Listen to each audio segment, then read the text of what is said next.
गौर करने वाली बात यह है कि हूती के हमलों की वजह से पूरी दुनिया का समुद्री कारोबार चरमरा गया है।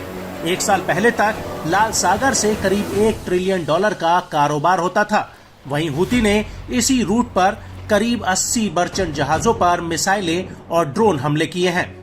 हूती ने एक जहाज को हाईजैक कर लिया है, जबकि 2 जहाजों को लाल सागर में डुबो ही दिया है, जिसमें 4 सेलर्स की मौत हुई थी। बड़ी बात यह है कि हूती लगातार इजराइल और अमेरिका या अन्य पश्चिमी देशों के जहाजों पर हमले कर रहा है, लेकिन ये बात किसी से छिपी नहीं है कि हूती ने उन जहाजों पर भी हमला किया जिनका इजराइल, अमेरिका और ब्रिटेन से कोई लेना देना नहीं था। आपको ये भी बता दें कि हूती ने आखिरी बार मर्चेंट जहाज पर 2 सितंबर 2024 को हमला किया था।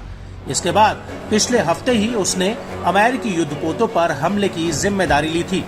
हूती के मुताबिक उसने 3 अमेरिकी युद्धपोतों पर 1 दर्जन से ज्यादा बैलिस्टिक मिसाइलें, एंटीशिप क्रूज मिसाइलें और 2 ड्रोन फायर किए थे। हूती का दावा है कि ये तीनों ही युद्धपोत बाब अल मंदेब स्ट्रेट से होकर गुजर रहे थे। हालांकि अमेरिकी सेना का कहना है कि हूती के इन सभी हमलों को चिन्हित करके नाकाम कर दिया गया था।